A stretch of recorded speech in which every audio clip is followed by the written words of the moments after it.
안녕하십니까. 잘들 지내셨습니까? 코로나라는 게 좋습니까? 전 코로나 우습게 알았다가 좀 힘들더라고요. 한 일주일 정도 알았는데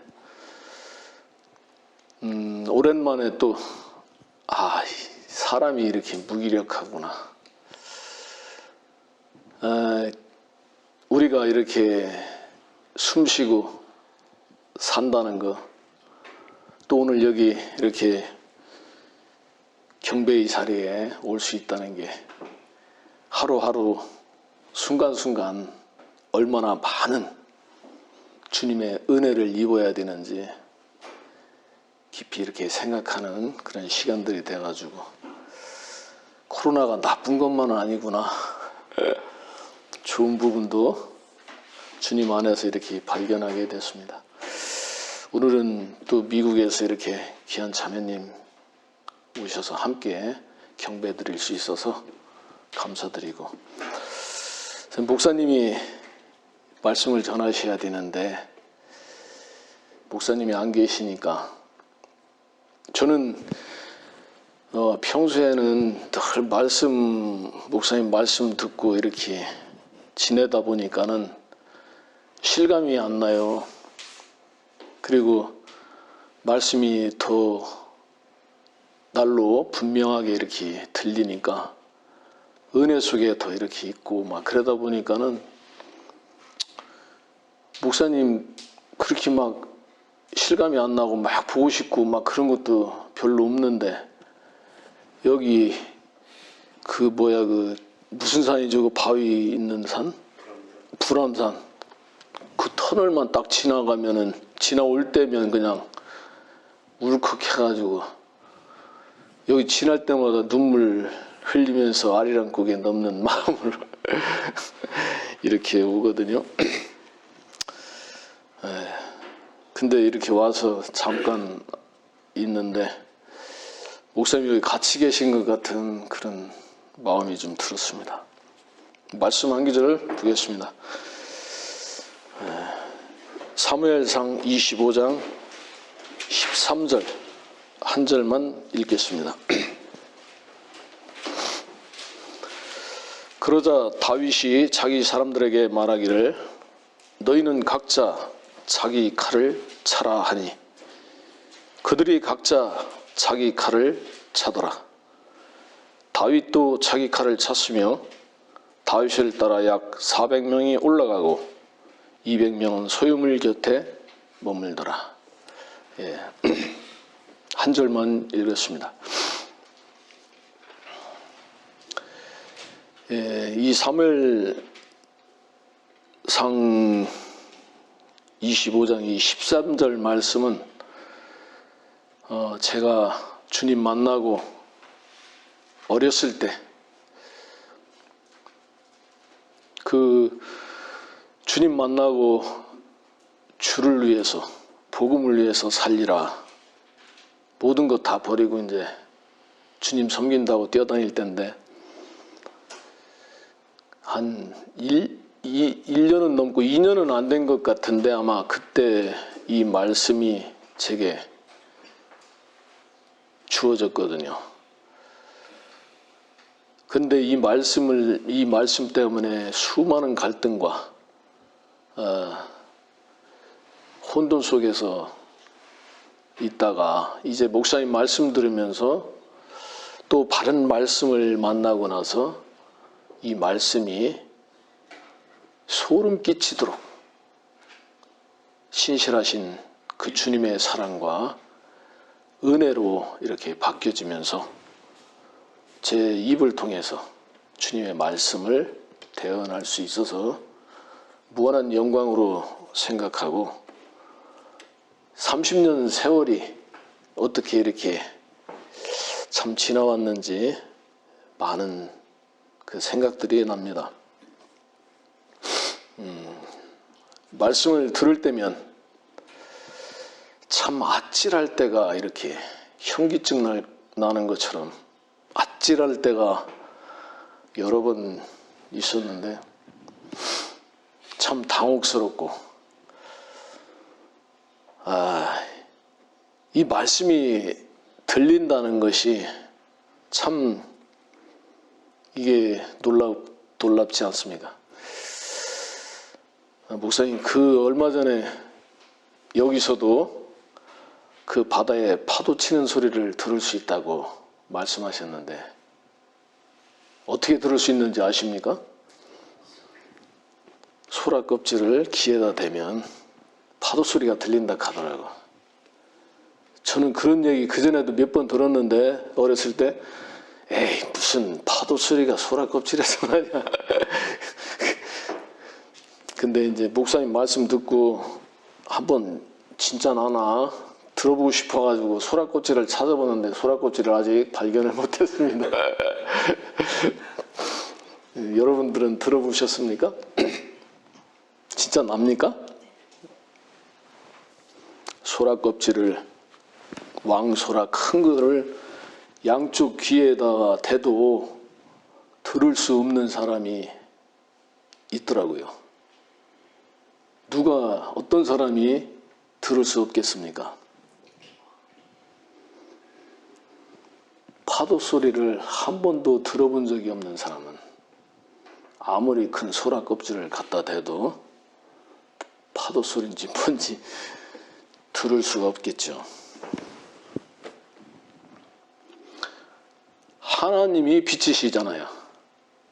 이 세상은 어둠이고 빛을 통해서 볼 수 있고 빛을 통해서만이 밝히 드러날 수가 있는 건데, 사람들이 어둠 속에 있는 사람들이 본다고 하고 듣지 못하면서 듣는다고 하니까 이게 참 아이러니합니다. 그 요한복음 7장에는 외모로 판단하지 말고 의로운 심판으로 판단하라고 하시니 그랬거든요. 외모로 판단하지 죄송합니다. 코로나 후유증이 시간이 많이 지났는데도 아직도 조금씩 있어요. 어찌하여 너희는 내 말을 깨닫지 못하느냐? 이는 너희가 나의 말을 들을 수 없기 때문이다. 주님의 말씀이 들려지지 아니하니까 주님의 말씀으로, 주님의 판단으로 판단을 모든 것을 해야 되는데 들리지가 않으니까 자의로 판단하고 하나님의 말씀도 자의로 해석하고 어떤 사람도 자의로 판단하면서 악한 길에 있는 사람들이 너무 많다는 겁니다.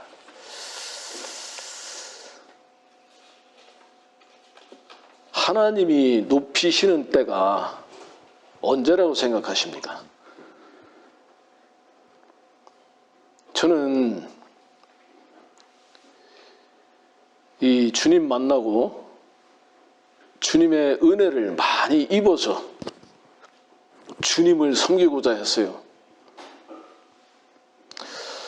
그리고 주님이 많은 그 은혜들이 나타나야 된다고 생각했거든.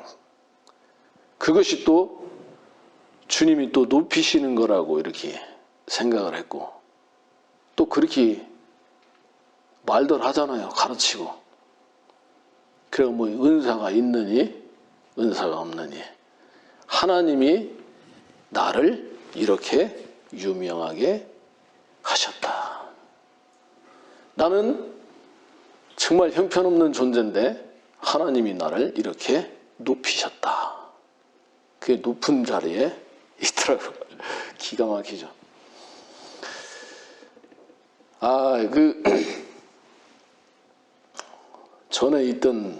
전에 다니던 거기 이 목사가 이스라엘을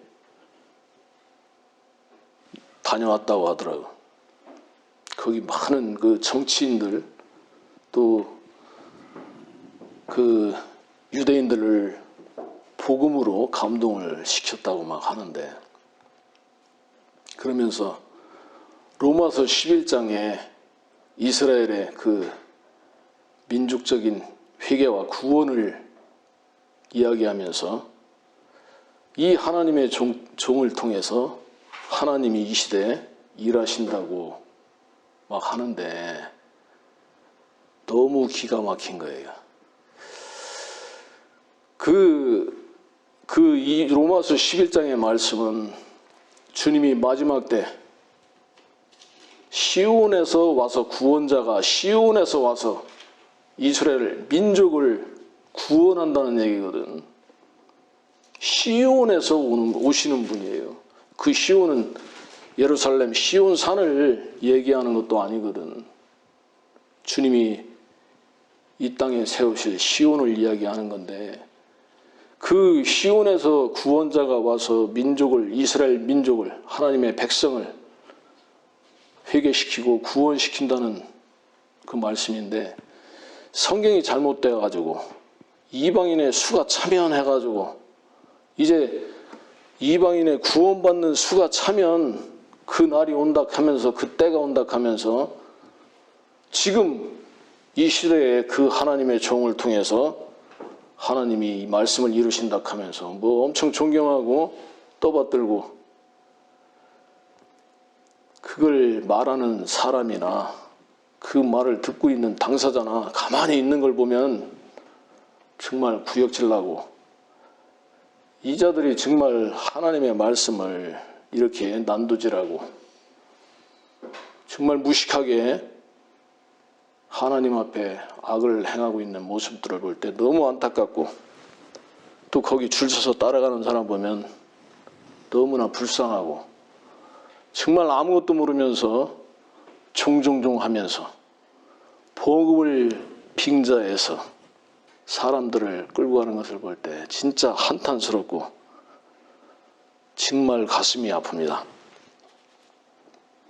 하나님의 말씀을 자의로 해석해가지고 이렇게 많은 사람들을 사로잡아서 어디로 가는지 모르게 끌고 가는 자들이 하나님의 종이라고, 복음을 위한다고, 복음을 위해서 살면 하면서 정말 거짓으로 이렇게 끌고 가는 것을 볼 수 있는데, 이것이 저도 그곳에 있으면서 정말 많은 세월을 그렇게 함께 왔거든요.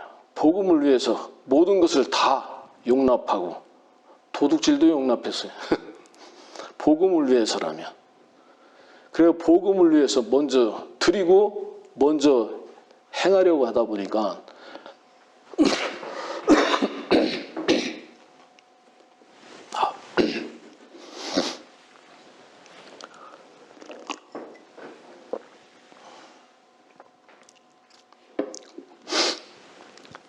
내 부모님께 해드릴 것을 하나님께 드리면 됐다 하면서 하는 그 고르반 하는 그 말씀이 내 앞에 딱 비춰질 때 내가 이런 자가 아닌가 하면서도, 그래도 주님이 먼저고 복음이 먼저지 하면서 그렇게 아무것도 부모한테,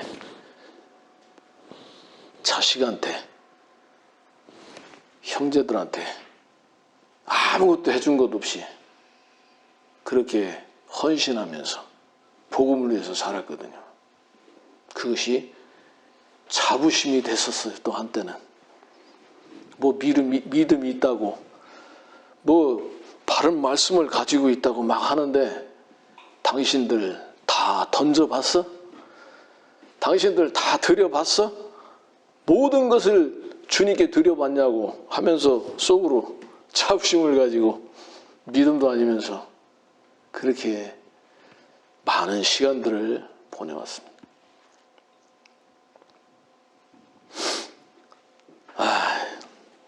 진짜 하나님의 말씀은 이 세상을 청부화시키거나 세상을 위로로 하지 않는 것인데, 어떤 이 세상에서 잘되고 번영하고 어떤 높은 사람들을 만나고 유명해지는 그것이 하나님이 높이시는 걸로 그렇게 가르치고 또 그렇게 배우고 신앙을 해왔는데, 이것이 얼마나 잘못됐는지 말씀 앞에서 발견되면서 아찔하더라고요. 주님이 높이시는 때가 언제입니까? 그 아들을 영접하는 사람은 하나님의 아들들이 되는 권세를 주셨으니, 이것이 주님이 우리를 높이시는 거거든. 하나님의 아들들이 되는 권세. 주님과 같은 위치만이 아니라 주님과 같은 몸으로 우리가 변화되는 그 영광, 이것보다 높아지는 게, 이것보다 주님이 우리를 높이시는 게 무엇이 있습니까? 너무 엉뚱하게 잘못된 것으로 사람들의 마음을 훔치고 이끌어가는 악한 종들이 너무 편만해 있는 거예요. 또 그런 곳에 수많은 사람들이 몰려다니고, 엊그저께는 저희 자매가 유튜브 영상을 보여주는데 막 춤을 추고 막 성령이 내린대. 그러면서 막 다 일어나서 다 춤을 추고, 춤도 그게 뭐 춤도 좀 멋있게 추던데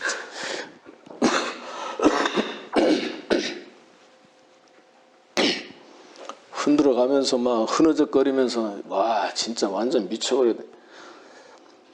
그거 생각 안 드나 모르겠어요. 자기가 생각하면 내가 지금 무슨 미친 짓 하는 거 아닌가. 저는 젊었을 때 20대 때 그 디스코장 같은 데 있잖아요.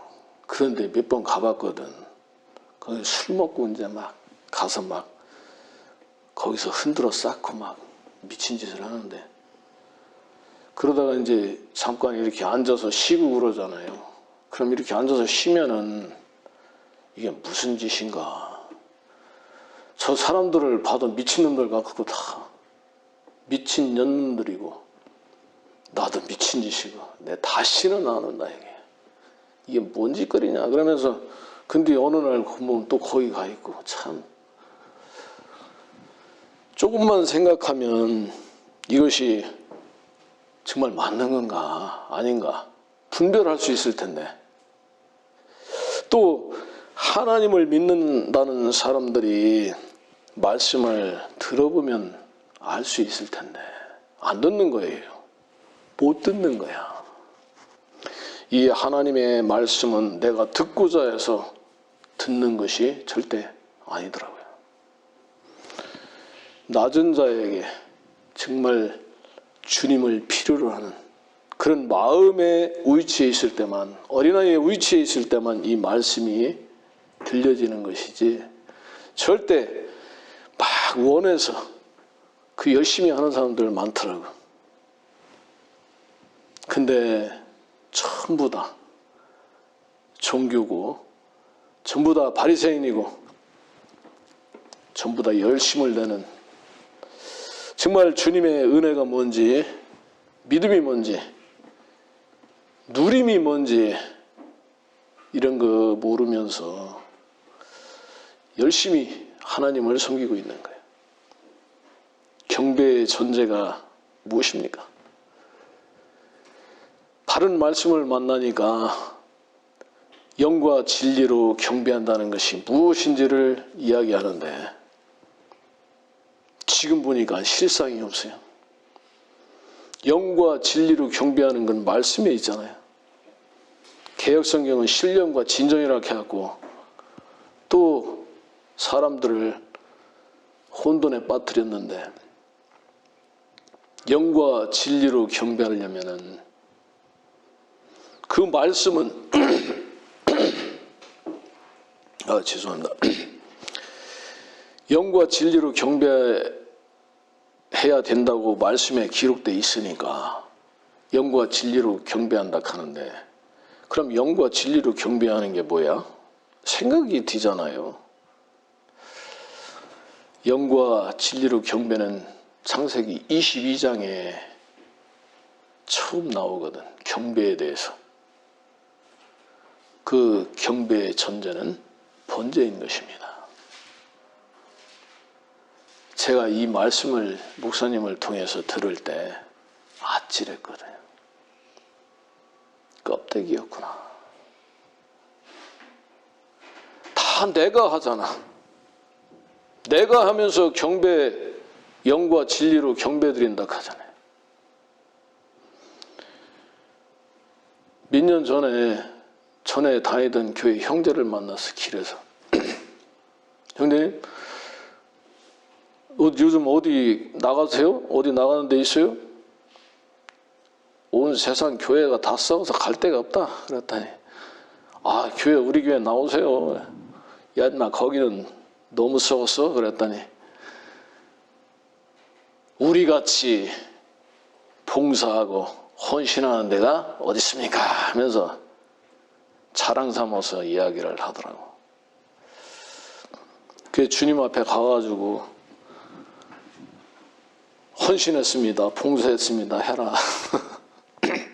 너무 안타까운 거예요. 우리가 하고 있잖아요.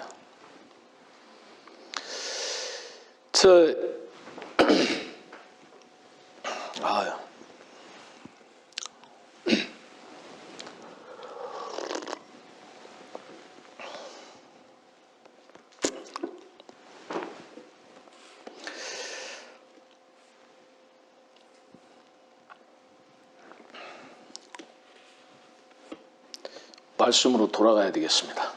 일단 이 말씀을, 이 13절 말씀을 제가 언제 이렇게 들었느냐면,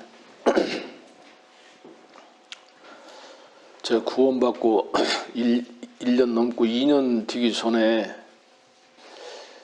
교회 예배당 신축에 대해서 이제 교회에서 막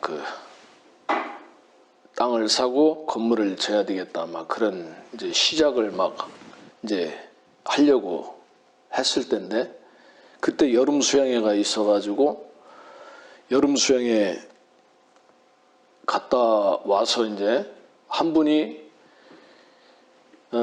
구원 받았다고 굉장히 기뻐하시고 좋아하시더라고요. 연세가 많으셨는데 그때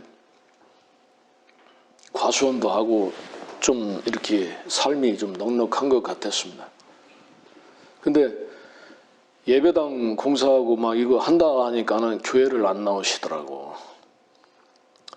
그래서 제가 그분한테 이 말씀을 25장 3에서 25장 말씀을 가지고, 이 나발이라는 사람이 굉장히 부유한 사람인데 양이 3천이고 염소가 1천인데 막 엄청난 부한 사람인데, 이 사람에게 이 다윗의 군사들이 그 울타리가 되줬다.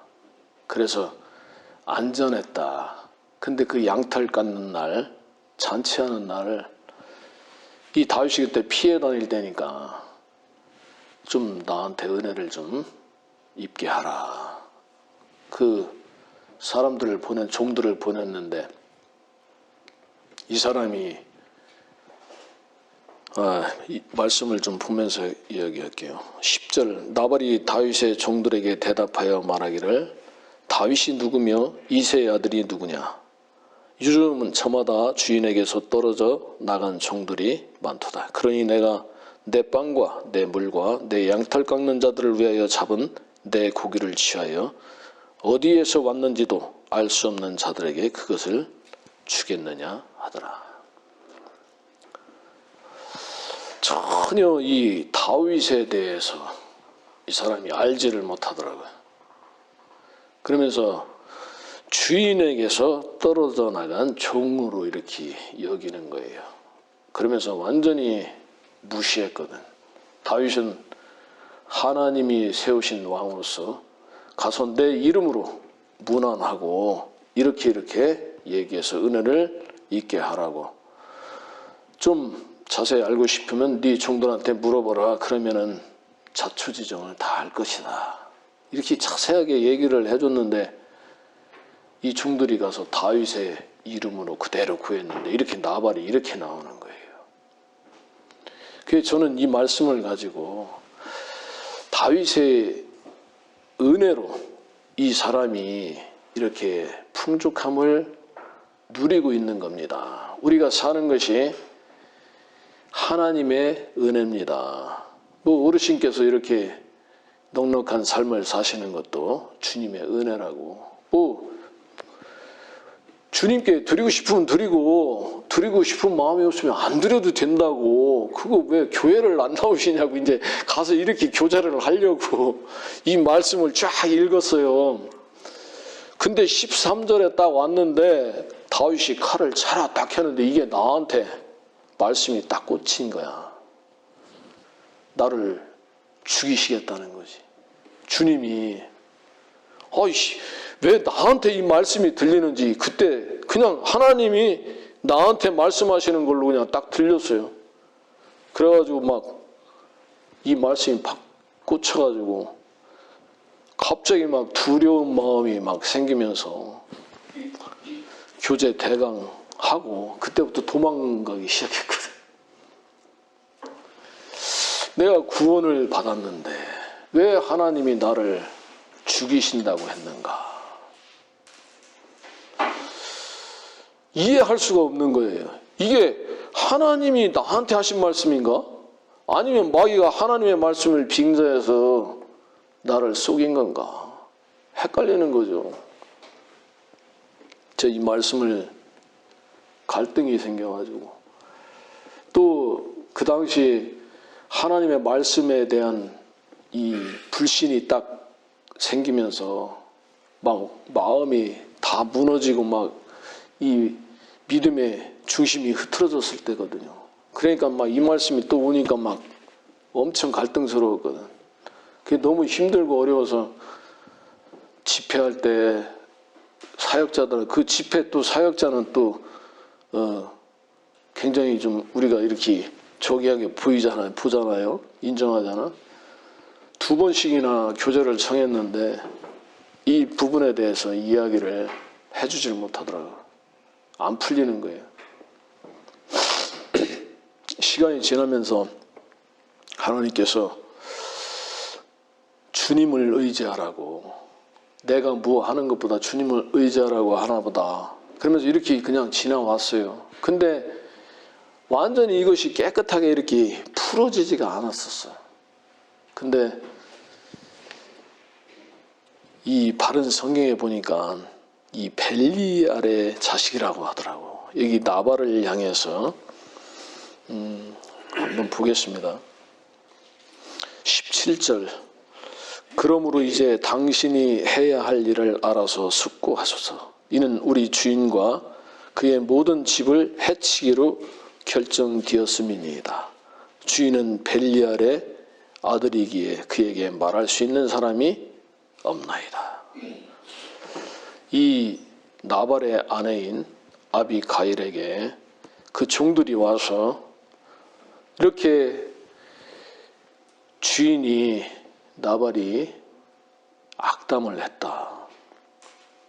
다윗이 우리에게 울타리가 돼줘가지고 우리가 편하게 이렇게 보호받고 이렇게 지내왔는데, 그러면서 이 벨리알의 아들이기 때문에 이 주인하고는 말할 수가 없다. 아무도 얘기해봐야 소용없다. 그러니까 당신이 알아서 처신하라고. 이 아비가일이 막 선물 꾸러미를 막 만들어가지고 먼저 다윗 앞에 보내면서 다윗이 400명 군사들이 딱 칼을 찼거든요. 그러면서 담벼락에 오줌 넣는 놈 한 놈도 남기지 않겠다. 씨를 말리겠다. 그러면서 딱 지금 오는데 지금 풍전등화잖아요. 여기 아비가일이 탁 나가가지고 다윗 앞에 23절 아비가일이 다윗을 보자 서둘러 나귀에서 내려 다윗 앞에 엎드려 얼굴을 땅에 대고 절하며 다윗의 발 앞에 엎드려 말하기를 내 주여 이 죄악을 내게 돌리소서 내게 돌리소서 내가 청하오니 당신의 여종으로 당신의 귀에 말하게 하시며 당신의 여종의 말을 들으소서 내가 청하오니 내 주께서는 이 벨리알의 사람 나발을 개의치 마소서 그는 그의 이름과 같나이다 그의 이름이 나발이니 미련함이 그에게 있사오며 당신의 여종인 나는 당신의 보내신 내 주의 청년들을 보지 못하였나이다. 이 벨리알의 사람 개역성경에는 불량자라고 돼 있거든요. 그러니까 이 하나님의 말씀이 얼마나 중요한지 몰라요.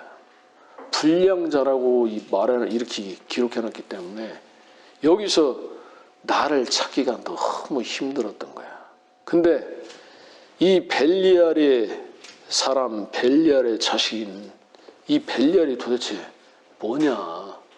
그 벨리알의 뜻은 무가치하다, 쓸데없다, 무익한 자 또는 허황된 자들을 벨리알이라고 하는 거예요.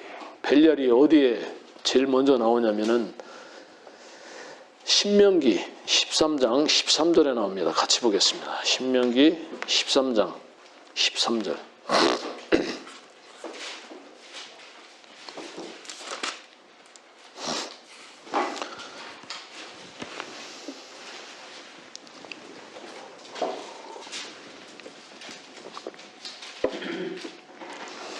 벨리알의 자식들인 어떤 사람들이 너희 가운데서 나가 그들의 성읍의 거민들을 끌어내어 말하기를 우리가 가서 너희가 알지 못하는 다른 신들을 섬기자 한다 하거든 너는 알아보고 찾아보고 열심히 물을지니 보라 만일 그것이 사실이고 그 일이 확실하고 그 같은 가증함이 너희 가운데 있으면 너는 반드시 그 성읍의 거민들을 칼날로 쳐서 죽이고 그 안에 있는 모든 것과 그곳의 가축을 칼날로 완전히 진멸시킬지니라. 너는 거기에서 취한 모든 탈취물을 거리 한가운데 모아놓고 그 성읍과 거기서 나온 모든 탈취물을 전부 주 너희 하나님을 위하여 불사를지니 그 성읍이 영원히 더미가 되어 재건되지 않을 것이라.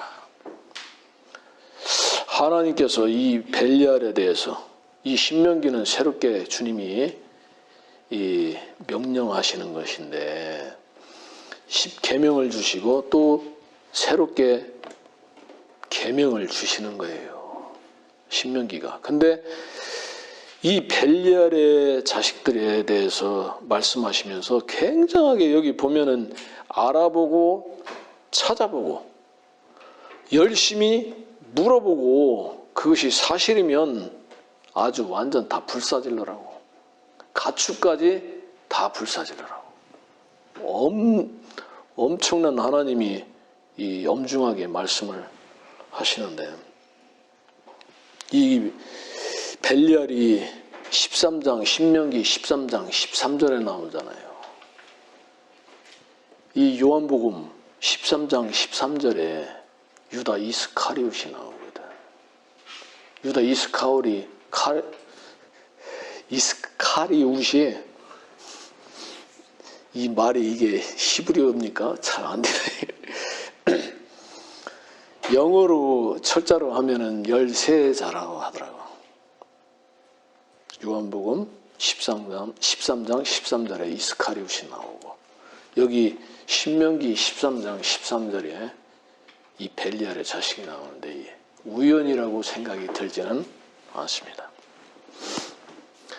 왜 이렇게 하나님께서 이 벨리알의 자식들이 얘들이 뭐를 했냐면 우리가 가서 너희가 알지 못하는 다른 신들을 섬기자 한다 하거든.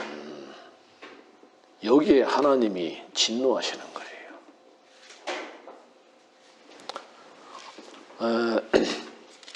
신명기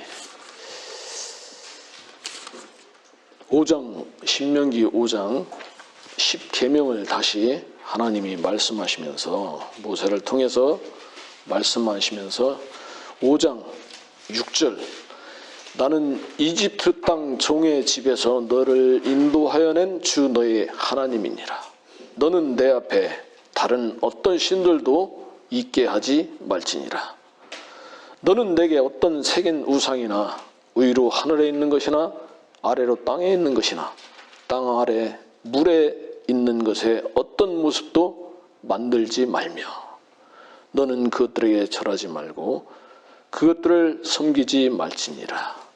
나 주 너의 하나님은 질투하는 하나님이니 나를 미워하는 자들의 3, 4대까지 그 조상들의 죄악을 그 자손들에게 미치게 하고 나를 사랑하고 나의 계명들을 지키는 자들에게는 수천 대까지 자비를 베푸느니라.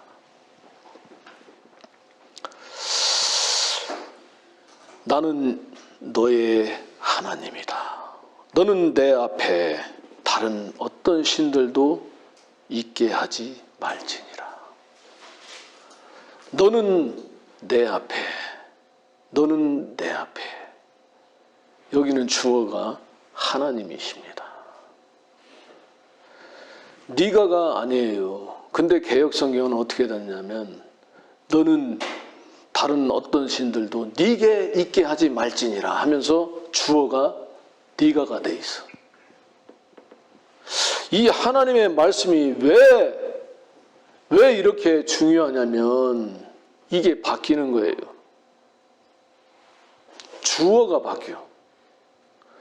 내 편에서 하나님을 두려고 하는 거야. 잘못된 성경을 통해서 보면. 내 편에서 하나님을 어떻게 대해야 되는지 이렇게 보이는 거야. 근데 이 지금 바른 성경에 보면 너는 내 앞에 하면서 하나님이 주어가 돼 있어요. 하나님 앞에 어떻게 서야 되는지를 말씀하시는 거라. 너는 내 앞에 다른 어떤 신들도 있게 하지 말지니라. 무섭습니까? 옛날에 계명을 10계명을 보면은 고개가 그냥 이렇게 엉덩이가 뒤로 이렇게 가잖아요. 이 계명 앞에서 떨리잖아. 설 수가 없잖아. 근데 너는 내 앞에 다른 어떤 신들도 있게 하지 말지니라. 앞에 뭐라고 그랬냐면 나는 이집트 땅 종의 집에서 너를 인도하여 낸 주 너의 하나님이다. 나는 너의 하나님이다. 하나님이 여러분 하나님이십니까? 내 앞에 다른 어떤 신들도 있게 할 수 없어. 너는 내 것이야. 나는 너의 하나님이야. 아무것도 너와 나 사이에 끼어들 수 없어. 주님의 한없는 자비와 주님의 한없는 사랑이 느껴지지 아니하십니까? 이 계명이 얼마나 은혜스러운 말씀인지, 얼마나 칼날처럼 우리 마음에 그 하나님을 새기는 말씀인지 놀라운 거예요. 그래서 이 벨리알의 자식들이 다른 신을 섬기자 하고 그 백성들의 마음을 훔치거든. 알아보고 따져보고 찾아보고 열심히 찾아보고 그것이 사실이면 다 불질러 버려라. 씨도 남기지 말아라. 아무것도 더미가 되게 하라. 잿더미가 되게 하라. 진노하시는 거예요. 그 다음 계명이 뭡니까? 우상을 만들지 말라. 아무 형상도 만들지 말라. 나는 질투하는 하나님이다. 질투는 사랑의 산물인 거예요. 사랑을 배반할 때 질투가 나는 거야. 그 질투는 엄청 무섭죠. 사람들도 막 죽이잖아, 서로. 질투나서. 그 질투로 인해서 막 옛날에 피바람이 얼마나 궁중에서 많이 쳤습니까? 너는 아무것도 만들지 말고 그것들에 절하지 말고 그것들을 섬기지 말라. 나를 미워하는 자들의 3, 4대까지 그 조상들의 죄악을 그 자손들에게 미치게 하고, 나를 미워하는 자들은 3, 4대까지 그 죄악을 내리 묻겠다는 거죠. 근데 나를 사랑하고 나의 계명들을 지키는 자들에게는 수천 대까지 자비를 베푸느니라. 하나님이 그 죄악을 묻는 것은 3, 4대까지만 물으신다고 하더라고요. 우리나라는 뭐 구족을 멸한 적도 있잖아요. 임금을 대적했다가 잡히면은 구족이 멸하잖아. 구족. 9대까지. 하나님보다 세네. 하나님은 3조까지, 3, 4대까지만 멸하신다. 하나님이 자제하시고 절제하시는 거예요. 하나님이 여기서, 하나님은 막 벌 주고 막 이걸 기뻐하시고 좋아하시는 분 아닌 거예요, 진짜. 나를 사랑하는 자에게는 자비를 수천 대까지 베푸신다는 거지. 정말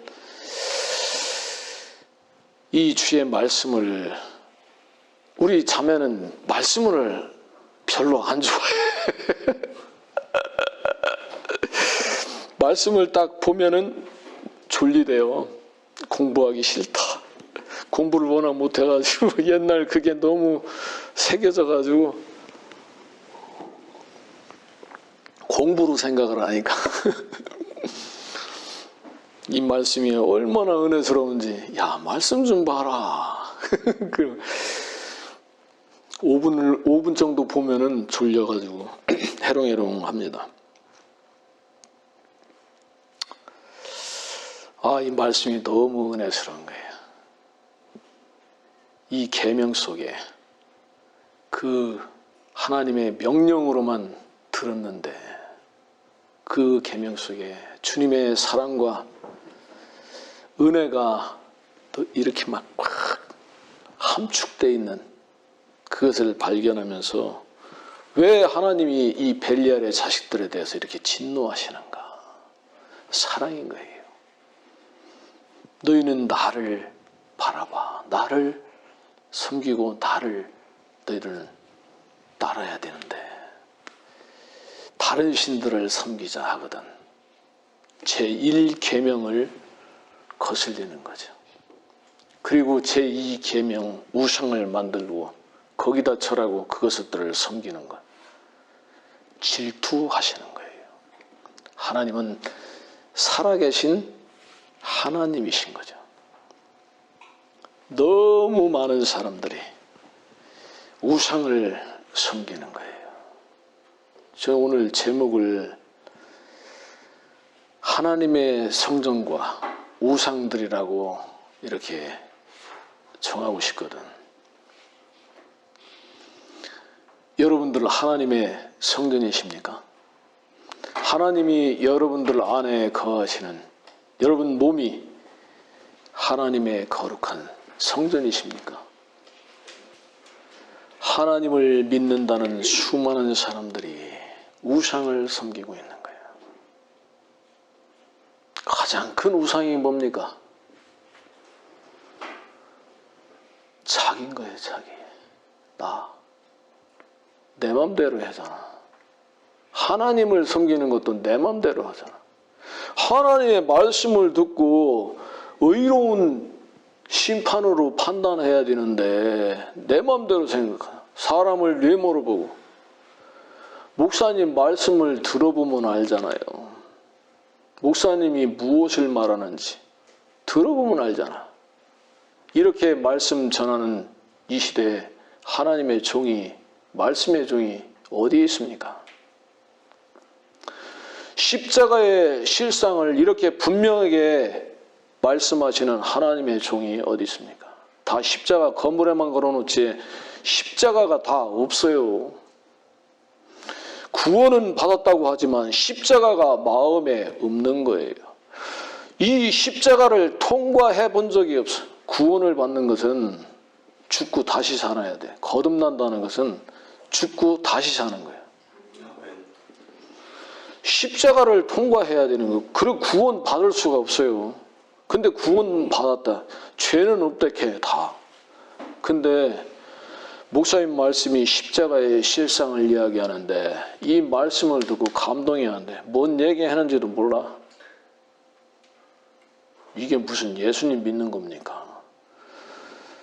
예수님의 사실을 믿는 게 믿음이 아닌 거라. 예수님이 하나님의 아들로서 성경에 기록된 대로 이 땅에 여자의 처녀의 몸을 통해서 이 땅에 오셔서 33년 사시고 십자가에 못 박히시고 3일 후에 부활하셨다는 이 사실을 믿으면 구원받는 게 아니라는 거예요. 사람이 이 사실을 마음으로 믿어 의에 이뤄야 되는 거야.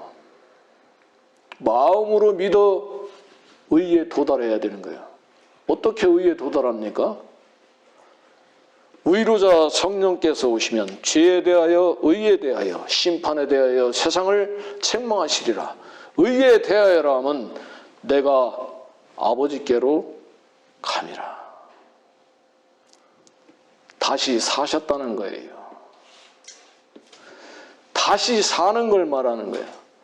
예수와 함께 예수님을 믿는다는 것은 예수님과 함께 죽고 예수님과 함께 산 것을 말하는 거예요. 이것이 마음으로 믿어 의에 이르고 십자가가 실상이 되어져야 되는데 이것이 안 되니까 이론적으로 사실만 믿으니까 목사님 말씀을 못 알아먹는 거야. 그리고 지금 이 하나님의 참된 말씀을 전하는 하나님의 종을 억어해가지고 저렇게 묶어놓고 있는 자들 하나님께서 절대로 그냥 넘어가지 않을 것이라는 겁니다. 정말 자기가 무슨 짓을 하는지 모르는 거예요. 왜? 들은 적이 없으니까. 들리지가 않으니까. 주님의 말씀을 왜 의로운 심판으로 판단하지 못하냐? 어찌하여 너희는 내 말을 깨닫지 못하느냐? 이는 너희가 나의 말을 들을 수 없기 때문이다. 못 알아들으니까. 다 자기 마음대로, 신앙도 자기 마음대로 하잖아요. 이 시대가 정말 우리나라를 보면은 양쪽으로 다 갈렸어. 저 문파, 또 이쪽 우파, 좌파 다 갈려가지고 좌파에 속한 사람들은 좌파가 무슨 짓거리를 해도 다 오라. 무슨 짓거리를 해도. 아니 가만히 보면은 조금만 생각해도 알 수 있을 텐데 아니 난 선거 준비하는 사람들이 그렇게 준비했다는데 내가 준비해도 그거보다 훨씬 낫겠네. 그 나라에 녹을 먹는 처먹는 놈들이 선거 그것만 준비하고 그것만 하면서 밥 처먹는 놈들이 그렇게 선거를 준비하는 게 어디 있어? 내가 해도 그것보다 낫겠어요. 다 오라건데. 자, 이걸 보면은 이게 무슨 저거냐면은 선악 그 사상인 거예요.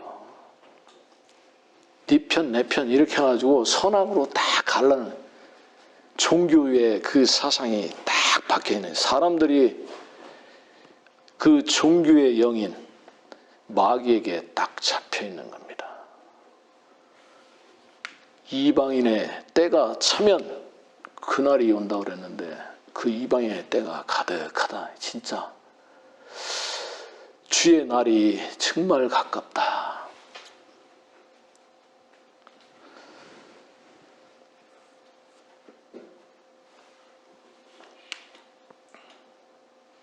이 우상 숭배에 대해서 하나님께서 이렇게 진노하시고 엄중하게 말씀하시는데 조금 더 찾아보겠습니다.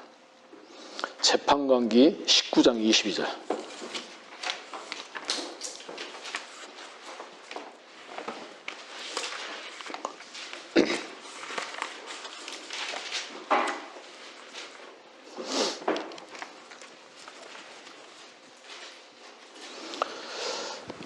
이제 그들이 마음을 즐겁게 하고 있을 때 보라, 그 성읍의 사람들인 어떤 벨리알의 아들들이 그 집을 에워싸고 문을 두들기며 그 집 주인 노인에게 고하여 말하기를 당신 집에 들어온 그 사람을 끌어내라. 우리가 그를 알고자 함이라.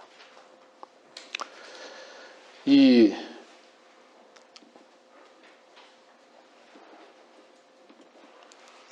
어떤 그 레위인이 자기 첩이 간음을 해가지고 자기 아버지 집에 가 있다가 이 사람이 거기 찾아가서 그 첩을 데리고 오는 길이에요.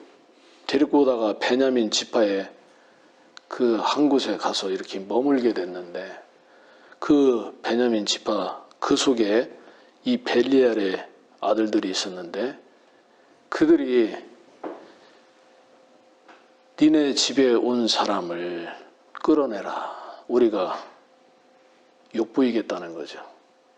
이 동성연애 그걸 말하는 거예요. 그러니까 이 사람 놔둬라. 내 딸과 그 첩이 있는데 그들을 갖다가 너희들이 시간을 보내라 하면서 하다가 나중에 이 첩을, 레위인의 첩을 내보냈어요. 이 벨리알의 사람들이 밤새도록 욕보여가지고 이 첩이 아침에 그 문 앞에서 죽었거든. 이 레위인이 집에 가가지고 각을 떠가지고 12각을 떠가지고 이 첩에 몸을 12각을 떠가지고 이스라엘 12지파에 보냈거든. 이스라엘에 이런 일이 오늘날 악한 일이 있다 하면서. 그래서 이스라엘이 다 일어났어요. 일어나가지고 이 베냐민 지파에게 20장 재판관기 20장 13절 그러므로 이제 기브에 있는 벨리알의 자식들인 그 사람들을 우리에게 넘겨주어 우리가 그들을 죽여 이스라엘에서 악을 제하게 하라 하였으나 베냐민 자손이 이스라엘 자손인 그들 형제의 음성에 경청하려 하지 아니하고 오히려 베냐민 자손이 성읍들에서 기브아로 모여 이스라엘 자손을 대적하여 싸우러 나가려 하니라. 이 베냐민 지파가 이 벨리알의 자식들을 내주고 이들을 죽이게 해야 되는데 이스라엘이 다 모였는데 여기 군대가 40만 명이에요. 40만 명인데 이 베냐민은 26,700명밖에 안 돼. 40만하고 27,600명이 이게 됩니까? 근데 700명은 이 물맷돌을 던지는데 완전 막 명사수야. 그냥 100이면 100, 100번이면 그냥 다 꽂힌다는 거예요. 그냥 자기를 이게 믿는 구석이 조금 있으면 그런 거 있잖아요. 이런 거 같아. 26,700명이 40만 명을 상대로 붙었어요. 처음에는 이 베냐민이 이겼어. 몇만 명 쳐 죽였거든. 그러니까 지들이 이길 줄 알고 나중에 붙었다가 이 베냐민 지파가 없어졌거든. 슬픈 날이죠. 이스라엘의 한 지파가 없어졌으니 하나님께서 그것을 안타까이 여기셔서 돌이키게 하려고 처음에는 베냐민이 이기게 했나 본데, 진짜 이 벨리알의 자식들을 옹호하면서 그들을 지키려고 하면서 이 하나님의 이 백성하고 싸우는 거예요. 그래서 결국은 이 베냐민 지파가 없어졌거든. 그게 나중에 막 이제 뭐 많은 얘기가 있는데, 아무튼 그리고 역대하 13장 7절 보겠습니다. 역대기하 13장. 이 13장에 많이 나와. 13장에 이게 벨리알의 아들들이 12번 성경에 이렇게 나오는데 밑군데만 보겠습니다. 13장 7절. 허황된 자들, 이거 6절부터 읽어야 되겠습니다. 그런데 다윗의 아들 솔로몬의 신하 느밧의 아들 여로보암이 일어나 그의 주께 반역하였도다. 허황된 자들 벨리알의 자식들이 그에게로 모여들어 솔로몬의 아들 르호보암을 대적하여 스스로 힘을 길렀으니 그때는 르호보암이 젊고 연약하여 그들을 대항할 수 없었도다. 그런데 이제 너희가 다윗의 아들들의 손에 있는 주의 왕국을 대항하려고 생각하는도다.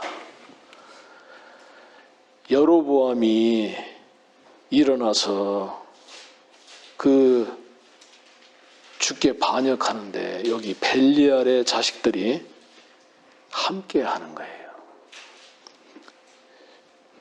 여기 8절에 보면 다윗의 아들들의 손에 있는 주의 왕국을 대항한다고 그랬거든.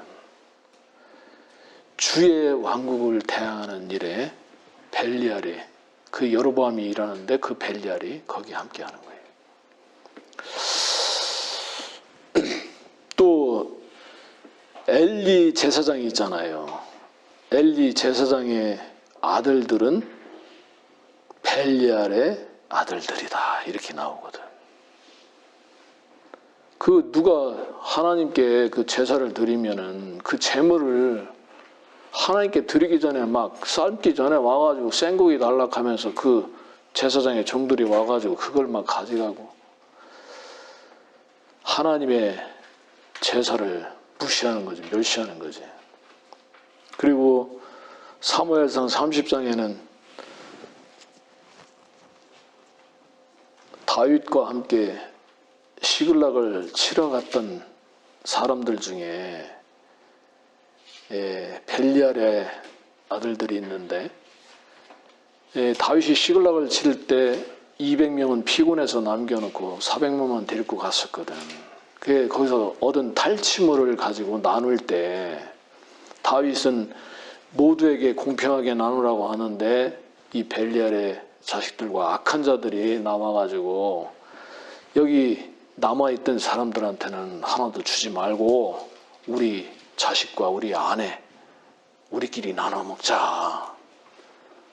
자기만 아는 거지. 그러니까 하나님의 어떤 뜻이나 그런 거 아무 상관없이 그런 자들.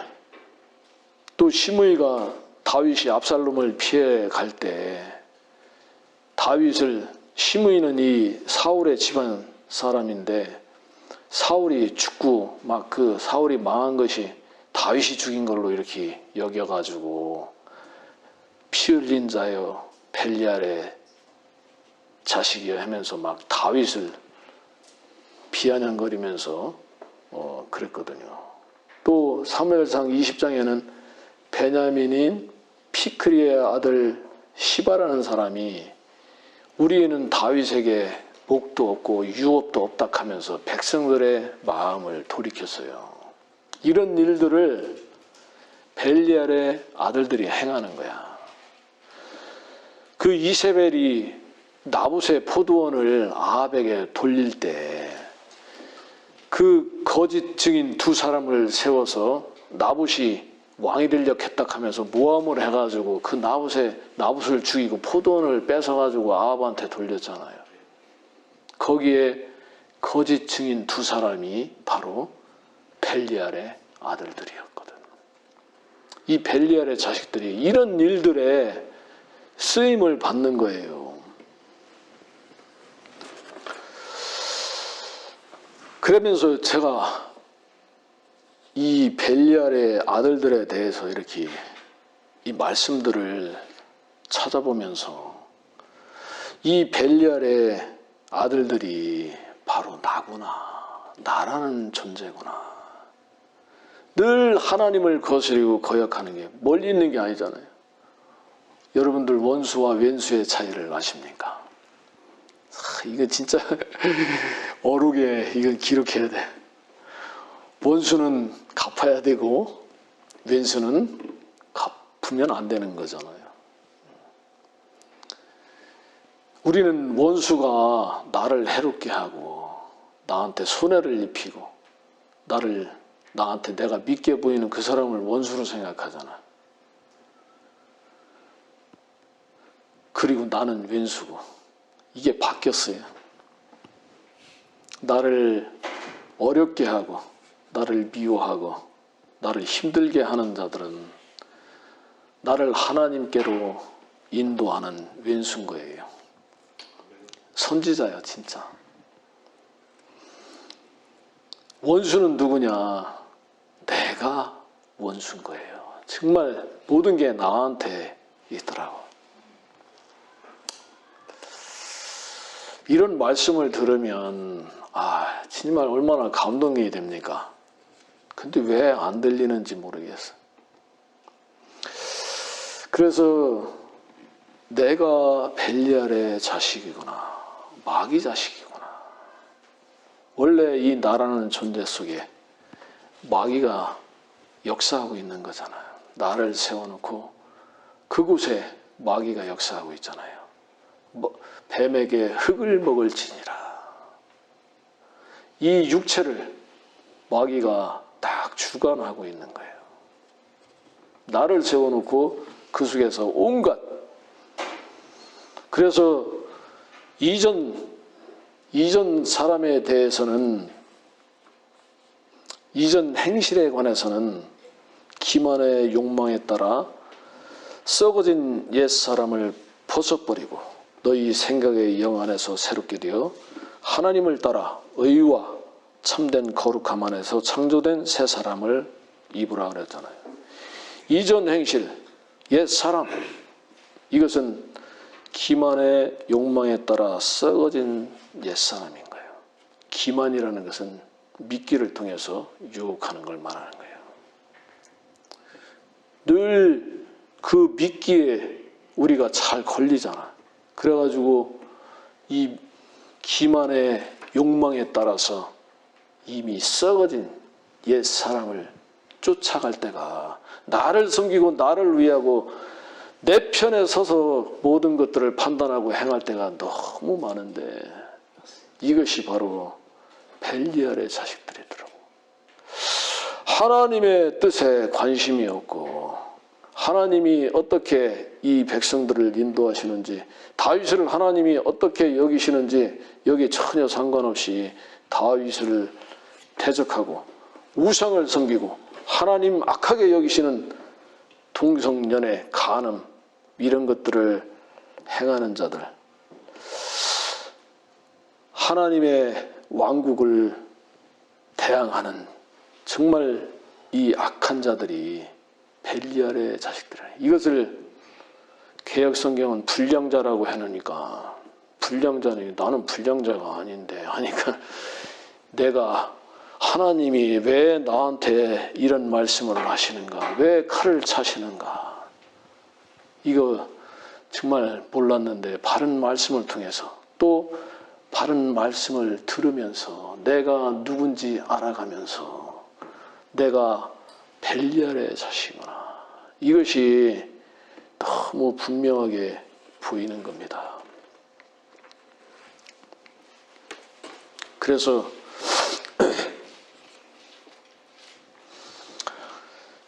고린도 후서 6장 한번 보겠습니다.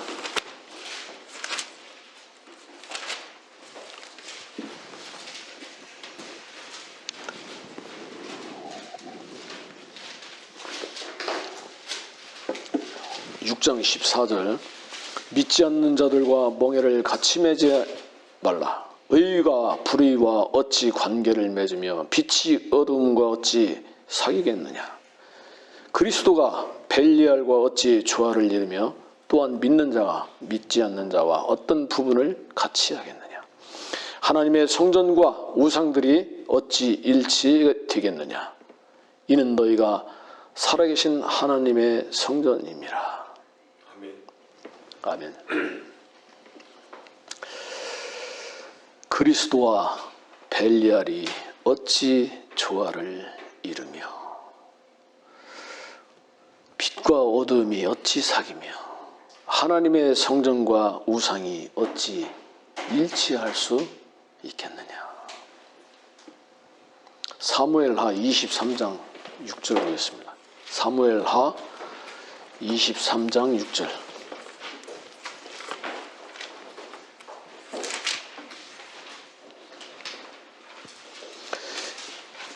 그러나 벨리알의 아들들은 모두 내다버린 가시나무 같으리니 이는 손으로 그들을 잡을 수 없음이라. 그들을 만지려는 사람은 철과 창자루를 갖춰야 할 것이요 그들이 그 자리에서 완전히 불태워지리라. 이제 다윗이 완전히 왕권을 회복하고 왕의 자리에 딱 있을 때 선포하신 말씀인데, 벨리알의 아들들은 내다버린 가시나무 같으니 만질 수가 없다. 이거는 다 불사질러야 된다. 시편 21편 9절 한 군데 보겠습니다. 시편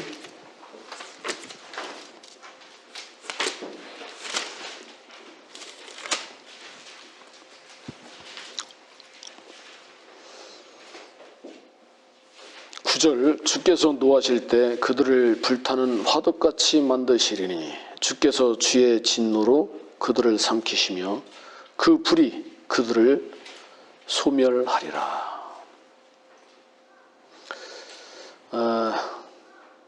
데살로니가 후서에는 하나님을 알지 못하는 자들과 우리 주 예수 그리스도의 복음에 순종치 아니하는 자들을 불길 가운데서 벌하시리니 이런 자들은 주의 임재와 그의 능력의 영광으로부터 떠나 영원한 멸망의 형벌을 받게 될 것이라. 마태복음 13장 40절에는 독부리들을 거두어 불에 태웠듯이 이 세상의 끝에도 그러하리라. 데살로니가 후서 2장 12절을 한 군데 더 보겠습니다. 데살로니가 후서 2장 12절.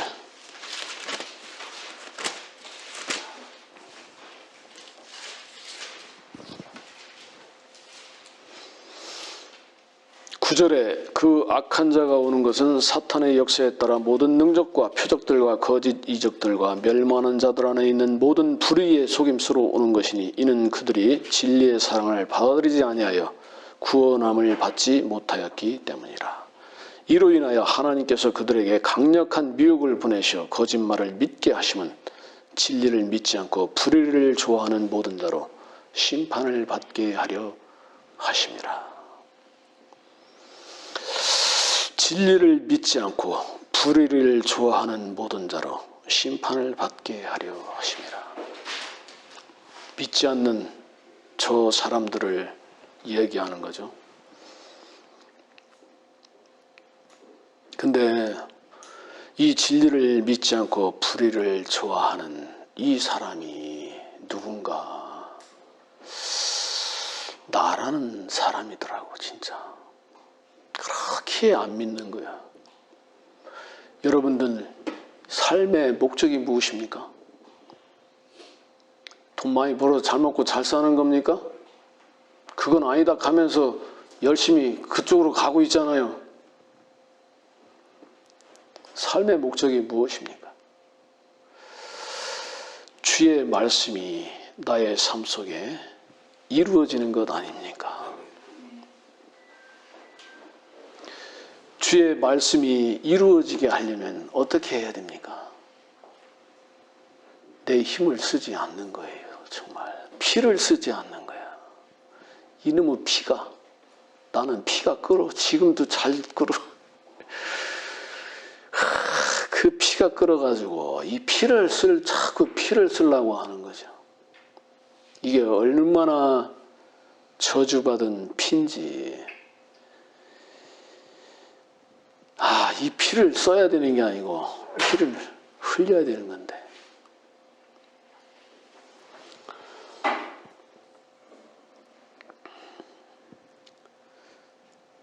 이 말씀이 저 믿지 않는 자들, 강력한 미혹을 하나님께서 보내시어 거짓말을 믿게 하시면 강력한 미혹을 받는 자가 누구냐?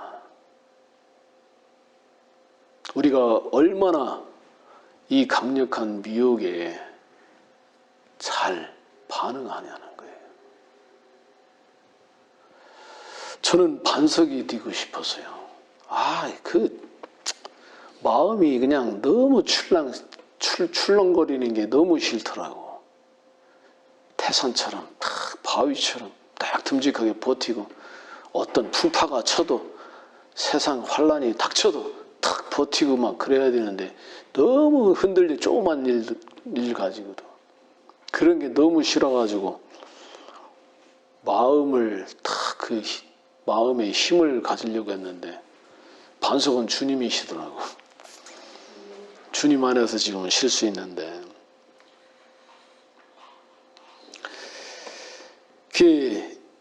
이 진리를 믿지 않고 불의를 좋아하는 모든 자로 심판을 받게 하려 하심이라. 심판을 받게 하려 함이라. 심판 받았습니까? 심판이 두렵습니까? 마지막 때 하나님께서 다 불살른다고 하잖아요. 독보리들을 거두어 불에 태웠듯이 이 세상의 끝에도 그러하리라. 이 벨리알의 자식들은 만질 수가 없어요. 불태워 버려야 될 존재인 거예요. 자, 시편 89편 가봅시다.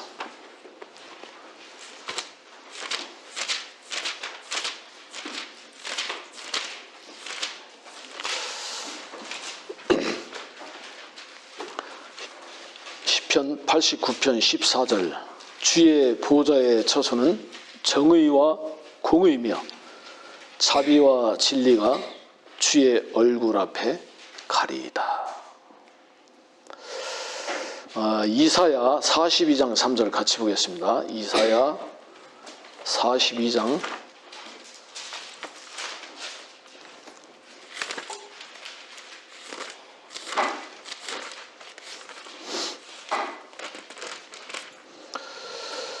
'그는 상한 갈대를 꺾지 아니하고 연기나는 심재를 끄지 아니할 것이며 그는 심판을 진리로 가져오리라.' 심판이 진리인 거예요. 죄는 없어졌는데 이 심판이 내가 심판이 이루어지지가 않아. 그래서 갈등하는 거예요. 그래서 나를 십자가에 끌고 내려와가지고 내가 주님을 섬기는 거야. 주의 보좌의 처소는 정의와 공의인데, 정의와 공의가 이루어지려면 먼저 죄가 제거돼야 돼. 악이 제거돼요. 불의가 제거돼야 되는 거예요. 이 나라 정권이 바뀌었어요. 공정과 정의를, 상식을 외치고 있는데 이것이 서려면은 악을 제거하지 않으면 바로 설 수가 없어. 화합이라 해가지고 다 덮고 같이 가자고 하는데 똥을 싸 뭉개는 거예요. 다 심판해야 돼. 잘못된 거 다 끄집어내가지고 처단할 거 처단하고, 이것이 뭐 가르는 게 아니라 정말 정의를 세우려면 죄를 제거해야 되는 거예요. 그걸 덮어놓고 절대로 정의와 상식과 공정이 설 수가 없는 거죠. 근데 저쪽 있는 놈들은 덮고 가자고 자꾸 지금 용을 쓰고 있는데 이거 처단해야 됩니다. 반드시 이 공의와 정의가 세워지려면은 죄가 제거되고 불의가 처리돼야 되는 거예요. 그래서 자비와 진리가 주의 얼굴 앞에 가리이다. 하나님, 사랑의 하나님, 좋으신 하나님, 자기 나름대로 해. 어떤 데를 먼저 코로나 때문에 병원 갔더니 옆에 교회가 하나 있는데 겨자나무 교회예요. 이 교회 이름이 엄청 크게 써놨더라고. 겨자나무 교회. 겨자나무가 이 말씀을 제대로 모르는 사람들은 이것이 이 씨는 아주 작은데 나무가 엄청 커져가지고 이제 막 거기 새들이 깃들인다 하니까 교회에 부흥이 되고 많은 사람들이 구원받아. 그렇게 생각하고 우리도 그렇게 알았었는데 쑥맥인데 진짜. 겨자나무 교회. 바로 읽으면 사탄의 교회. 자의로 해석하는 게 참.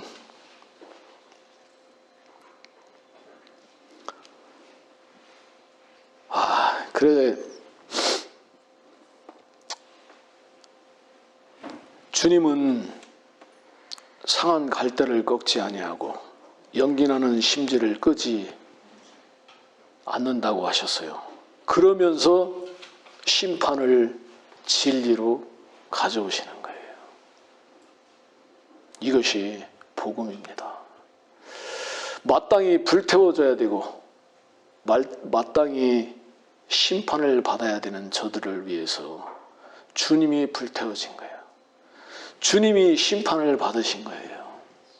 주님이 겟세마네 동산에서 피땀이 되도록 기도하시는 것은 단지 육신의 고난 때문만이 아닌 거예요. 정말 내가 아버지께서 주시는 이 잔을 마셔야 되지 않겠느냐. 고난의 독배를 마셨는데 그 독배는 하나님의 진노인 거예요. 하나님의 진노가 그렇게 주님을 피땀이 나게 기도하게 하신 거예요. 목마르다 하셨는데 주님은 지옥 불속까지 내려가신 거예요. 6월절 날 그 양을 잡아 먹을 때 절대로 삶아 먹지 말고 다 불태워서 불에 구워서 먹으라고 그랬잖아. 주님이 불태워진 거예요. 주님이 우리의 생명의 양식이 됐잖아. 빵이 되잖아. 생명의 빵이 되셨잖아. 불태워진 거예요. 주님 지옥불까지 내려가신 거예요. 소라를 귀에다면 바다에 파도 소리가 들린다 하는데 저는 아직까지 소라를 구하지 못해갖고 바다 소리를 들어보지 못했는데 목마르다 하시는 그 주의 음성이 들리는 거예요. 다 이루었다 하시는 그 주님의 음성을 들을 수 있는 겁니다. 주님은 십자가에서 엘리 엘리 라마 사박타니 어찌하여 나를 버리셨나이까 다 이루었다 하시면서 그 상황에서 큰 소리로 말씀하셨다 하는데 그 상황에서 어떻게 큰 목소리가 나올까? 기진해가지고 피가 다 한 방울도 없이 다 쏟아졌는데 그 갈증 속에서 어떻게 큰 소리로 아버지 나를 버리셨나이까 하면서 다 이루었다 하시는 그 말씀을 하실 수 있는가?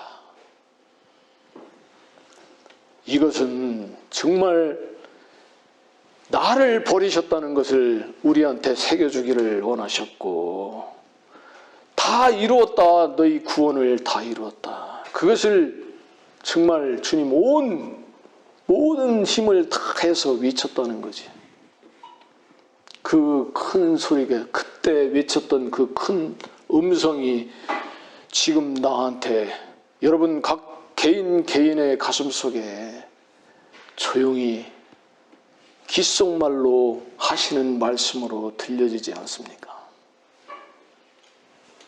한 군데 더 보겠습니다.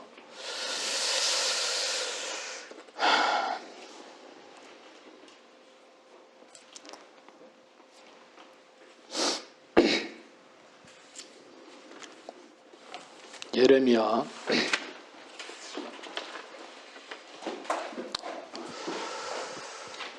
3장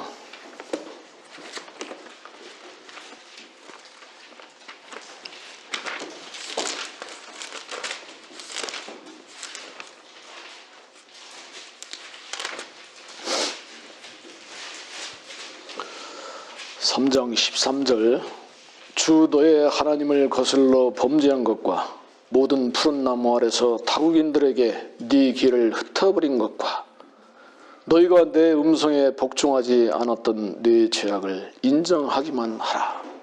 주가 말하노라. 그 옆에 2장 32절 처녀가 그녀의 장식품을 잊을 수 있으며 신부가 그녀의 치장을 잊을 수 있느냐. 그러나 내 백성이 헤아릴 수 없는 날들 동안 나를 잊었도다.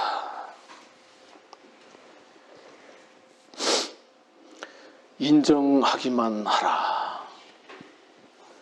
네 죄악을 인정하라. 어떻게 인정하십니까? 나 정말 하나님, 내가 마땅히 정말 불태워져야 될 벨리알의 자식입니다. 나 마귀 자식입니다. 주님은 베드로에게 가르쳐 주셨잖아요. 사탄아, 내 뒤로 물러가라 하시면서 십자가의 앞에 가실 때, 닭이 울 때 베드로가 주님을 부인했을 때 주님이 돌아보셨거든. 그 베드로를. 사탄아 내 뒤로 물러가라 하시고 그 베드로를 돌아보신 거예요. 그래서 베드로가 주님 앞에 내가 주를 사랑하는 줄 주께서 아시나이다 하면서 고백할 수 있었던 거죠.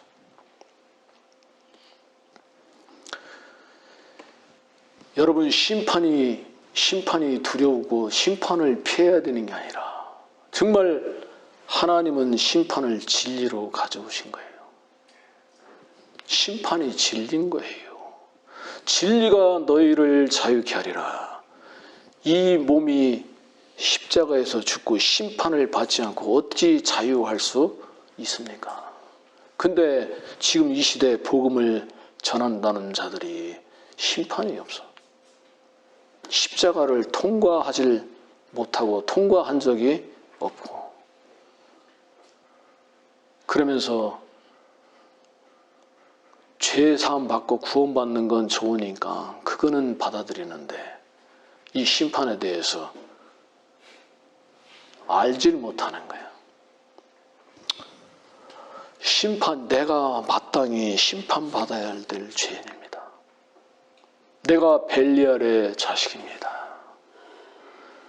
주님, 제가 어릴 때 나에게 벨리알의 자식인 것을 말씀하신 거예요. 이제 30년이 됐습니다. 주님 신실하심을 여러분들은 무엇으로 아십니까? 주님의 약속이 신실합니까? 주님의 사랑이 신실합니까? 주님의 은혜가 신실하죠. 저는 주님의 신실하심을 너 벨리알의 자식이야, 그것을 가르쳐 주신 거예요. 어릴 때. 그리고 30년이 된 오늘 이 말씀이 제게 아멘으로 받아들일 수 있는 위치에 오게 하셔서 목사님의 전해주시는 말씀을 통해서 여기에 이른 겁니다. 내 마음에 내가 벨리알의 자식입니다. 난 마귀 자식입니다. 내가 주의 일을 하려고 했습니다. 내가 주님을 섬기려고 했습니다. 내가 주의 복음을 위해서 살려고 했습니다. 주님, 나는 아닙니다. 나는 불태워져야 될 만질 수 없는 가시나무입니다. 이걸 주님 앞에 인정할 때 십자가와 하나가 되는, 정말 조각 먹은 아무짝에도 쓸모가 없고 조각이 되어져서 금으로 덮여졌을 때 언약궤를 만들어지는 것처럼, 정금으로 쌓여졌을 때 빛나는 것처럼 내가 주님과 함께 십자가에 죽었습니다. 이것이 고백이 되면서 주님이 내 안에 사십니다. 이것이 아멘으로 화답하게 된 겁니다. 시편 16장 11절 보고 정리를 하겠습니다. 시편 16장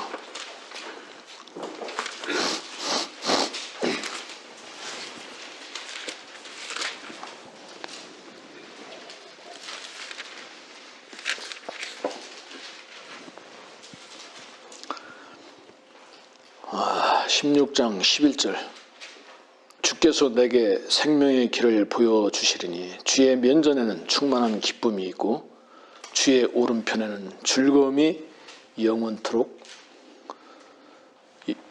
무궁토록 있나이다. 생명의 길이, 나의 생명의 길을 주님이 보여주십니다. 여러분도 보이실 줄 믿는 것입니다. 주님은 나의 생명길이 되셨습니다. 주님이 십자가에서 나와 함께, 내가 주님과 함께 죽고 주님 부활하셔서 하나님 우편에 계십니다. 살아계십니다. 잠시 후면 세상은 나를 보지 못할 것이다. 그러나 너희는 나를 볼 것이다. 이는 내가 살았고 너희도 살겠음이라.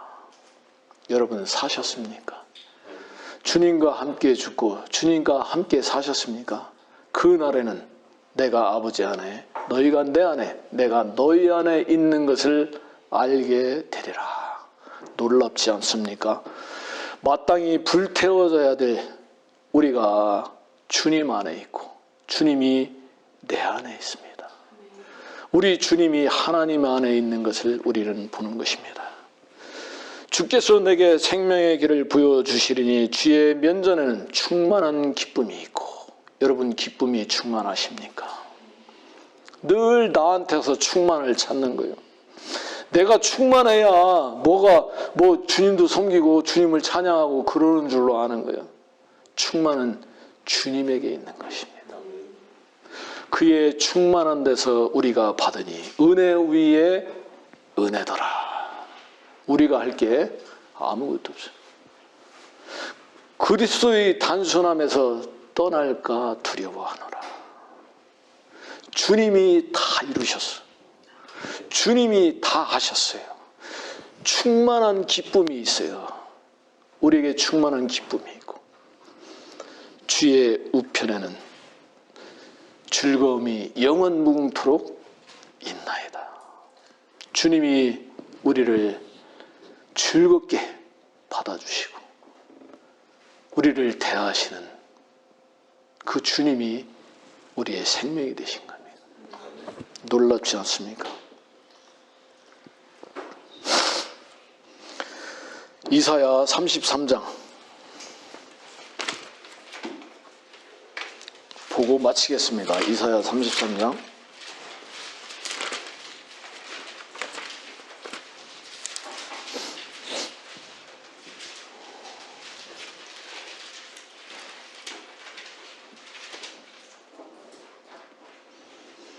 4절 시온에 있는 죄인들이 두려워하며 무서움이 위선자들을 놀라게 하였느니라. 우리 가운데서 누가 삼키는 불과 더불어 거하겠느냐? 우리 가운데서 누가 영원히 타는 것과 더불어 거하겠느냐? 다니엘의 세 친구가 불타는 풀무불에서 살아 있습니다. 모세가 시내산에서 가시던 불이 붙었는데 타지 않는 거예요. 누가 삼키는 불과 더불어 거하겠느냐? 우리 가운데서 누가 영원히 타는 것과 더불어 거하겠느냐? 하나님은 소멸하는 불이십니다. 하나님 앞에 설 수 있는 자가 아무도 없습니다. 하나님 가까이 할 수 있는 자가 하나도 없습니다.